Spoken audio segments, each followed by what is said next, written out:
Bonsoir à tous, de retour ce soir pour une vidéo réaction. Ce week-end c'était le retour de la Ligue 1 après cette entre guillemets très longue, enfin longue trêve internationale. Ça nous avait assez manqué ce championnat et ce soir, enfin en tout cas ce soir à 17h, c'était le match qui opposait Dijon au Paris Saint-Germain.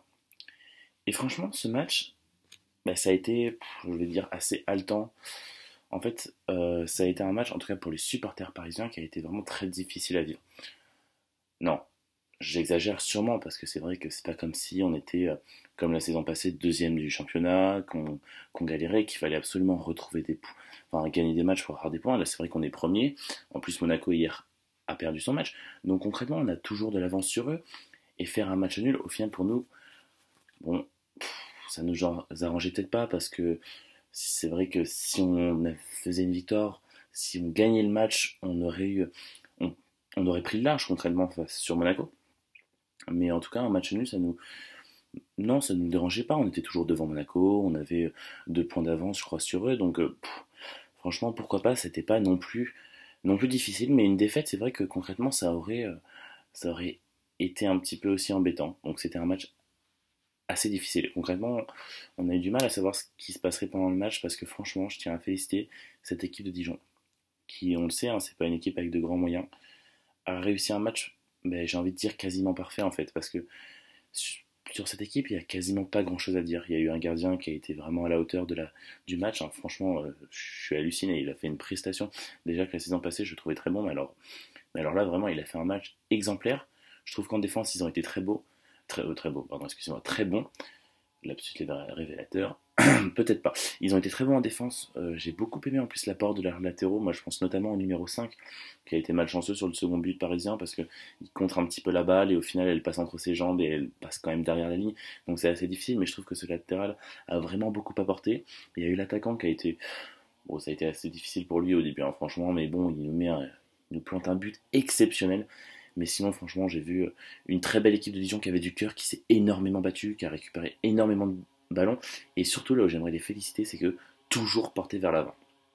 Ils n'ont pas mis de bus comme beaucoup d'équipes auraient pu faire, hein. C'est pas, excusez-moi de dire ça, hein, peut-être que les supporters des autres équipes vont croire que, comme je suis parisien, je suis totalement hautain et je considère que les autres équipes, quand elles jouent contre nous, vont forcément faire le bus. Non, c'est pas ce que je veux dire.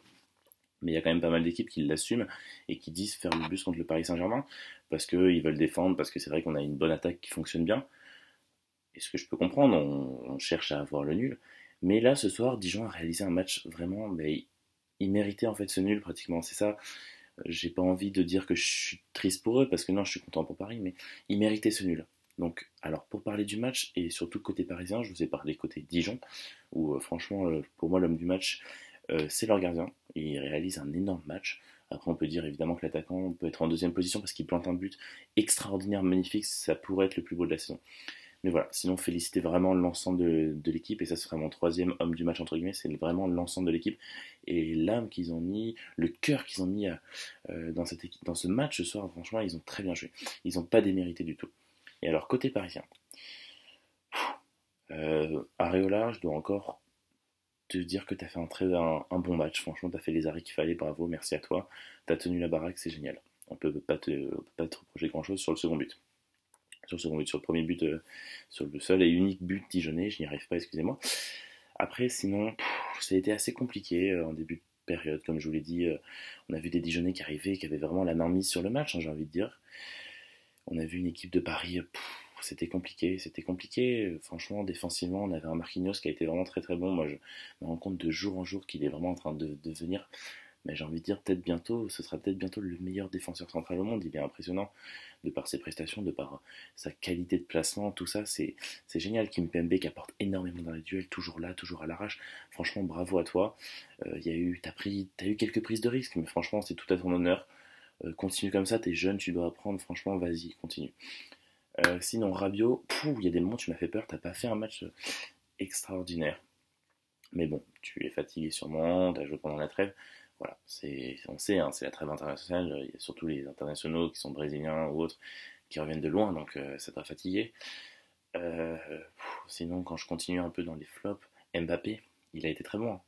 Sur la fin de match, c'est vrai qu'il s'est totalement débloqué.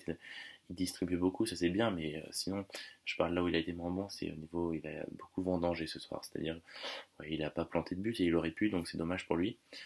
Di Maria. Di Maria, Di Maria, Di Maria, Di Maria. Mais en fait, c'est compliqué. Voilà. C'est vrai qu'il perd énormément de ballons. Il fait une très belle passe à Mbappé qui ne concrétise pas, mais il perd énormément de ballons, pourtant il en récupère énormément. C'est-à-dire que dans la même action, il peut perdre 4 fois la balle, mais il a récupéré 3 fois. Donc au final, il a récupéré la peur, mais bon, il la perd à la fin, ce qui fait que les Dijonais arrivent à garder ce ballon, mais c'est ça. En 20 secondes, il perd 4 fois et il récupère 4 fois. Donc c'est voilà, c'est assez compliqué. Il y a beaucoup d'amis à moi, en tout cas, même Boulistrade me disait qu'il avait trouvé catastrophique et je peux comprendre. Voilà, il faut qu'il revienne dans le jeu, il faut qu'il revienne dedans. Et Draxler, on n'en veut pas trop à Draxler, c'était pas son poste. Mais bon, lui aussi ça a été compliqué. Et en fait, j'en ai parlé avec Boulistrade à la fin du match.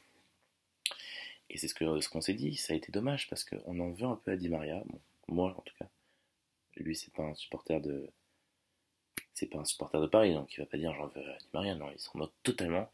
Mais voilà, ce que j'aimerais dire, c'est que j'aurais aimé, en fait, peut-être avec la même formation, on peut comprendre, il y a plein de joueurs blessés, d'internationaux qui reviennent d'Uruguay, donc Cavani qui n'est pas là, donc pourquoi faire cette formation et pas, on sait que Di Maria, même s'il ne veut pas jouer au milieu de terrain, il a joué au milieu de terrain à Madrid et il a été très très bon, exceptionnel. On se rappelle en finale de Ligue des Champions en 2013, je crois que c'était, ou en 2013-2014, c'était cette saison-là, il avait fait un match et il était au milieu de terrain sur Ancelotti au Real Madrid et ce qu'il faisait, c'était parfait, c'était très bon, il était très très bon, donc pourquoi ne pas avoir mis Di Maria au milieu de terrain et Draxler à droite où il se sent un peu mieux, parce que Draxler au milieu de terrain c'est compliqué. Et je pense qu'il a jamais réellement beaucoup joué à ce poste, donc c'est normal, on lui en veut pas. Voilà, c'était un peu mon truc à dire sur la compo d'équipe. Il n'y a pas grand chose, un Neymar qui va absolument jouer tout le temps, genre ce soir il n'était pas en jambes, on le sait, il revient encore une fois du Brésil, c'est compliqué. C'est compliqué. Meunier doublé, voilà, t'as pas été en début de match défensivement, mais t'as fait un apport offensif, merci, franchement merci, bravo, bravo, bravo, c'est génial. Moi, du coup, quand je parle de Neymar, j'aurais peut-être fait jouer Lucas, il le mérite, il n'est pas sélectionné avec le Brésil, enfin il reste à Paris, il attend. Enfin, franchement, il a des jambes, quoi. Il s'entraîne tout le temps. Et il peut jouer contre Dijon. Voilà, il peut jouer. Il mérite d'avoir sa chance, que ce soit contre Dijon, contre n'importe qui, il mérite d'avoir sa chance. Voilà. Et puis, au contraire de Neymar, je vous disais, ouais, il n'a pas été en jambes, peut-être dû à son retour de trêve internationale, c'est Dani Alves. Il a réalisé un match au milieu de terrain, c'est assez étonnant. Il a été très très bon. Franchement, bravo à lui, chapeau. Et voilà, très gros match, plein de pressing, de peps. Ouais, il a en plus fait une part transversale sur coup franc qui est très bien tiré. Donc, franchement, bravo. Mais, donc surtout, je voudrais remercier Meunier. Je voudrais féliciter Dijon. Et voilà, je vais clôturer ma vidéo là-dessus. Et donc, vous dire à demain sur la chaîne Foot News. Donc, c'est Boulistrade qui vous débriefera le match du dimanche soir.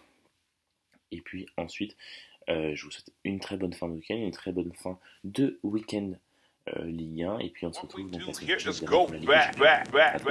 Dans la vidéo, on n'oublie pas évidemment de s'abonner, c'est ici sur notre page, n'oubliez pas, c'est super important, abonnez-vous comme ça vous aurez plein de notifications, plein de nouvelles vidéos, on s'abonne, c'est super important.